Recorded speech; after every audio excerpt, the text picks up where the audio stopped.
On a golden summer evening in a quiet cul-de-sac, a black woman stood in her own driveway while a white cop leaned over her hood, barking orders like she was trespassing on somebody else's life. Red and blue lights washed across her front yard, her garage door, the worried face of the neighbor peeking from the porch. What he didn't realize yet was that the suspicious woman he was shouting at spent her days presiding over his department's warrants. In less than a minute, a small piece of laminated plastic on her dashboard would flip their entire power dynamic on its head. Danielle Foster had just come from a long day at the courthouse. The docket had been packed: evictions, child custody battles, a sentencing hearing that stuck to her ribs like something too heavy to digest. She sat in traffic for nearly an hour afterward, still wearing her rust-colored blouse and slacks, judge's robe folded neatly in the garment bag on the back seat.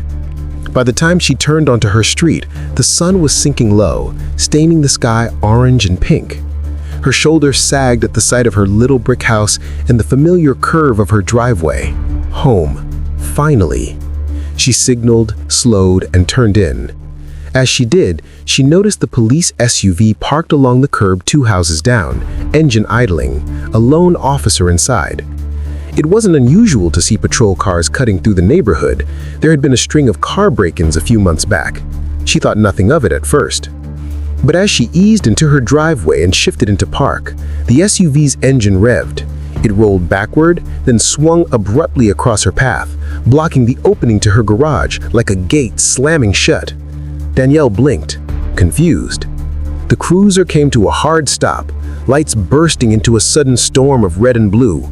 The flash reflected off her windshield and the glass of her front door.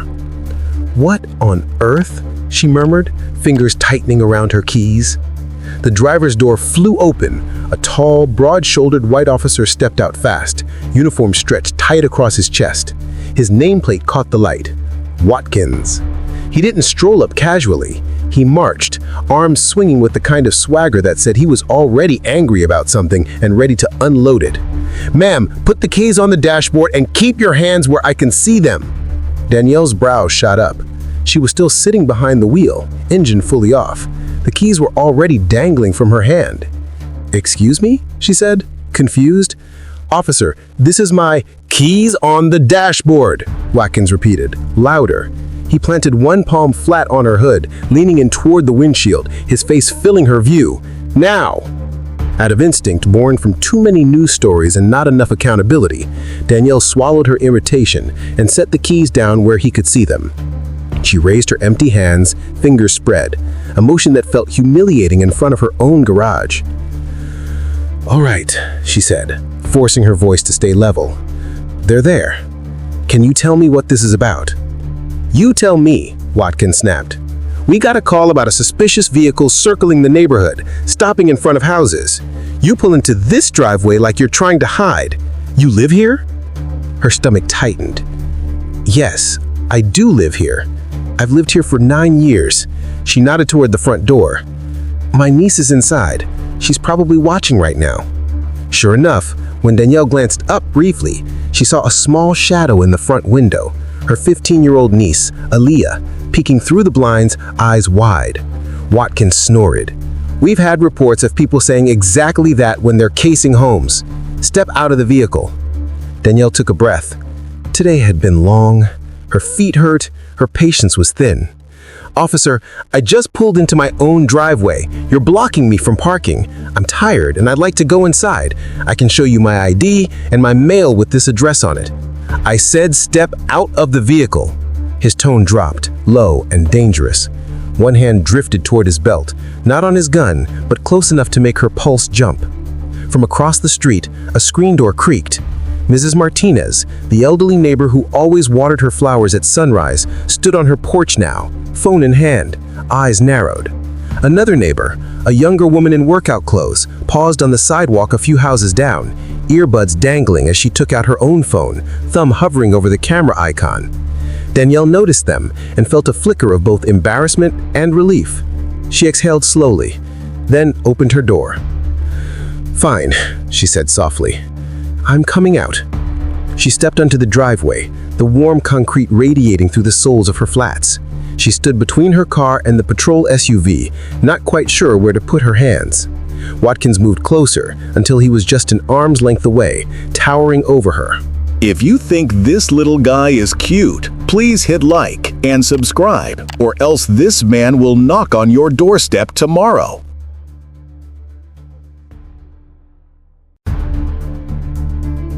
"Why are you raising your voice at me in my driveway?" Danielle asked, face tightening.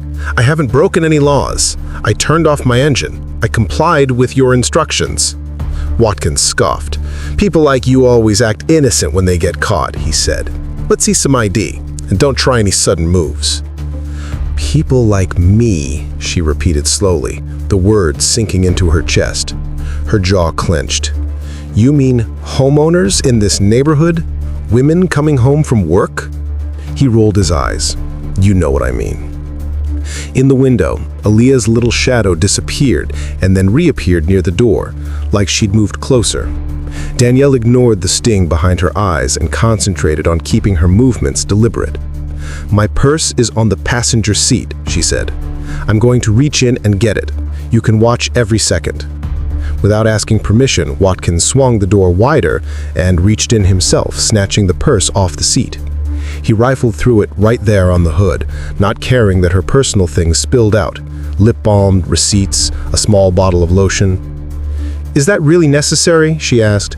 "You need to dig through my belongings because I parked in my own driveway?" "I'll decide what's necessary," he shot back. He found her wallet, opened it, and glanced at her driver's license. His eyes flicked between the card and her face. Danielle Foster, 42, address. He paused, looking at the number. The same number etched on the mailbox by the lawn. "All right, so maybe you do live here." The grudging tone made her blood boil. "Maybe?" she repeated. "You could have started by asking, instead of pulling your car in front of my garage and yelling like I'd broken into my own home." "I matched the description in the call," he said coldly. "Black female, mid-30s to 40s, late model sedan, driving slowly. That enough for you?" "You mean I matched the description of myself, because I drove down my street and turned into my driveway." His nostrils flared. "You're acting real defensive for someone who's supposedly done nothing wrong." "I'm acting like a citizen who knows her rights," Danielle said, her voice tightening, "and like a woman tired of being treated like a suspect in her own neighborhood." From up the driveway, the front door opened a crack. "Auntie?" Aaliyah called hesitantly. "Is everything okay?" "Go back inside, baby," Danielle said quickly, not taking her eyes off Watkins. "Lock the door. I'll be in soon." Watkins glanced toward the house, then back at Danielle. "Don't tell her what to do. I'm still conducting an active investigation here." Danielle let out a short, humorless laugh. "An investigation into what exactly? Me existing on my own property? We got reports of car prowlers in this area. Neighbor down the street called in your vehicle, said you'd driven by a few times staring at houses." Danielle knew exactly which neighbor that was, the one who never waved, who clutched her purse closer on the sidewalk when they passed. She bit her tongue. "So instead of checking the plates first," she said, nodding toward her car, "you decided to block my driveway and escalate." "I followed procedure," he insisted. "No," she replied, eyes narrowing. "You followed a stereotype." He pushed off the hood, squaring his shoulders. "Watch your tone," he warned. "I can still cite you for obstructing an investigation or take you in if you keep refusing to cooperate." "Refusing?" Danielle's voice rose. "I have done everything you asked. I put my keys out, I stepped out of the car, I let you go through my purse. You just don't like that I'm not cowed by your attitude." His face reddened. "Turn around and place your hands on the hood. You're dangerously close to obstruction." Across the street, Mrs. Martinez raised her phone higher. The younger neighbor closer to the driveway had begun recording openly now, the small camera lens trained squarely on Watkins's face. The officer noticed, his jaw tightening, but instead of backing down, he doubled down. "You heard me," he shouted, slapping his palm on the hood again. "Hands on the car." Danielle took a slow breath. Every cell in her body screamed to fight back, to unleash the sharp words she wielded so precisely in court. but years of watching what could happen when anger met a badge kept her anchored. Instead, she reached slowly into her purse. "What did I say about sudden moves?" Watkins barked, hand twitching toward his holster. "I am taking out one item. It's on a lanyard. I'm going to hold it up so you and everyone else can see it clearly." She drew out a laminated card on a dark blue strap, the letters at the top bold and official. Judicial Parking Permit. Beneath it, in smaller type, the words County Courthouse and a seal he recognized immediately. Her photo stared up from the corner, the same face he was now elbow to elbow with, except in that picture, she wore a black robe and a quiet smile. He blinked, the anger in his expression flickering for just a second. "This," Danielle said, raising the permit so it caught the evening light, "is issued by the same court that signs off on your warrants. It allows me to park in the secure lot designated for judges. Because that's what I am, Officer Watkins. I'm Judge Danielle Foster, Department 6. I spent my entire day on the bench making decisions about probable cause and police conduct." The air between them went very still. From the porch, Mrs. Martinez let out a soft "Ay Dios mío" under her breath. The younger neighbor's eyebrows shot up so high they nearly disappeared into her hairline. Across the hood, Watkins's gaze flicked from the permit to her face, to the phones pointed steadily in his direction. "Judge Foster?"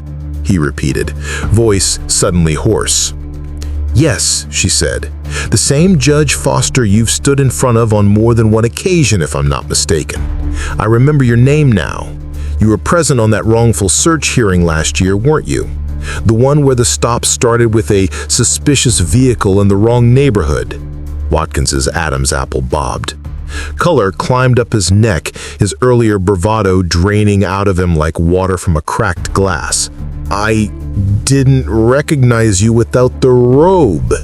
You didn't recognize me because you never asked who I was. You saw my skin, my car, a neighbor's bias, and you decided you had the right to treat me like a criminal. In my driveway, in front of my niece." He opened his mouth, shut it, then tried again. "Your Honor, I—" "Don't," she cut in, one hand lifting as if sustaining an objection. "Don't call me Your Honor now that you realize I can impact your career. You didn't find me honorable 5 minutes ago when you were yelling and threatening to arrest me." The silence that followed was heavy, filled only by the distant bark of a dog and the soft tick of cooling engines. Watkins's eyes darted again to the phones filming him. He seemed to shrink a little, the weight of policy manuals and internal affairs guidelines suddenly very real. The radio clipped to his shoulder crackled. "Unit 43, status check," dispatch asked. "We had a neighbor call about an officer in a driveway. Everything okay?" Watkins cleared his throat, voice strained. 43 here. Scene is, under control. Just verifying residency," he said, glancing at Danielle, then quickly away. "No criminal activity." "Copy that," dispatch replied. "Advise if supervisor needed." Danielle tilted her head. "A supervisor would be appropriate," she said clearly, loud enough that the radio microphone and the recording phones could pick it up. "Given the way this interaction has gone, I'd feel more comfortable speaking with someone from command." Watkins swallowed hard. He knew arguing now would only make things worse. "Dispatch 43, he said reluctantly, "requesting supervisor to this location." "Copy, supervisor en route," came the reply. They waited in an awkward, charged quiet until another patrol SUV turned onto the street. This one parked calmly at the curb, not blocking anyone's driveway. A lieutenant stepped out, gray at his temples, eyes already scanning the scene with a practiced wariness. "What's going on here?" he asked, taking in Danielle, the neighbors, the phones, the squad car parked like a barricade. Watkins started to speak, but Danielle's voice cut smoothly over his. "Lieutenant, I'm Judge Danielle Foster," she said, holding up her permit. "I live here. Your officer blocked my driveway, shouted at me, rifled through my purse without consent, threatened arrest when I questioned him, and only backed down when I produced this." She gave the permit a small shake. "Not my license, not my utility bill, my judge's parking permit." The lieutenant's eyes widened almost imperceptibly. "Judge Foster," he said quickly, posture straightening, tone shifting from neutral to deferential. "I see. I'm very sorry you experienced any distress. I'm sure Officer Watkins was just trying to respond to the call." He responded to the call with bias, not curiosity, with aggression, not respect. "If I hadn't had this," she lifted the permit again, "I have no doubt this would have gone differently." The lieutenant's gaze shifted to the phone still recording. He seemed to calculate something in his head, then drew a slow breath. "You're right to be concerned," he said. "We will review his body camera footage and your neighbor's videos, and Internal Affairs will be notified. In the meantime, is there anything immediate we can do?" "Yes," Danielle said, her voice softening only a fraction. "You can ask your officer to move his vehicle so I can park in my own garage. And you can make sure my niece understands that her aunt's safety does not depend on a title." Watkins looked like he wanted to sink into the pavement. "Yes, ma'am," he muttered, hurrying back to his SUV. The lights went dark, the engine eased backward, finally freeing her driveway. The sudden absence of the red-blue glare made the evening seem calmer, softer, like the sun had set on a storm. As she pulled her car forward into the garage, Danielle caught her reflection in the rearview mirror, eyes tired, jaw set, shoulders squared. She left the engine off for a moment and just breathed, fingers resting on the steering wheel. She could hear muffled voices outside as the lieutenant spoke quietly to Watkins, as neighbors exchanged soft comments. Inside, Aaliyah met her at the door, throwing her arms around Danielle's waist. "I was so scared," the girl whispered. "I thought he was going to arrest you, or worse." Danielle hugged her back, throat tight. "Me too, baby," she admitted. "But I also knew something he didn't know until the end." "That you're a judge?" Aaliyah asked, pulling back to wipe her eyes. "That I have power," Danielle said, "and that I know my rights. But here's the thing that bothers me. I shouldn't need a gavel or a robe or a special parking permit to be treated with basic respect." Later that week, after filing a formal complaint and handing over copies of the neighbors' videos, Danielle was invited to speak at a community forum about policing and bias. She almost said no. She was tired, and revisiting the incident made her stomach churn. But Aaliyah's eyes, still wide with the memory of that night, pushed her forward. Standing at the microphone in a crowded gymnasium, she described the evening in detail: the blocked driveway, the barked commands, the way the entire tone shifted the moment her title came into focus. "I want you to notice something," she told the audience. "Nothing about that interaction changed except his knowledge of my status. I was the same person, in the same clothes, with the same car and the same address. But suddenly, I went from suspicious to Your Honor. That's not about safety. That's about who we decide is worthy of dignity." She looked out over the crowd.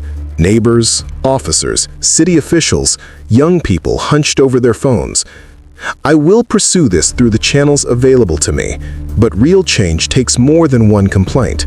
It takes departments willing to train their officers to see humanity before suspicion. It takes neighbors willing to question their own fears before dialing 911 on someone who looks like they don't belong. And it takes all of us sharing these stories loudly until they can't be ignored." She thought about Watkins' face when he saw the permit, how quickly fear had replaced arrogance.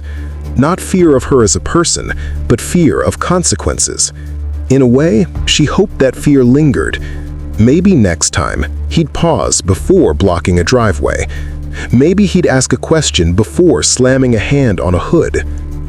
If this story struck a nerve with you, don't let it end as just another clip or headline in your feed. Share it with someone who still thinks this only happens in other neighborhoods. Talk about it at your dinner table, in your group chats, at your community meetings. Question the assumptions you make when you see someone who doesn't look like they belong. And if you want to hear more real stories that expose injustice, highlight courage, and push us to demand better, make sure to like this video, share it, and subscribe. Together, we can keep shining a light on driveways, street corners, and quiet cul-de-sacs where respect should be automatic, not reserved for those holding a judge's parking permit.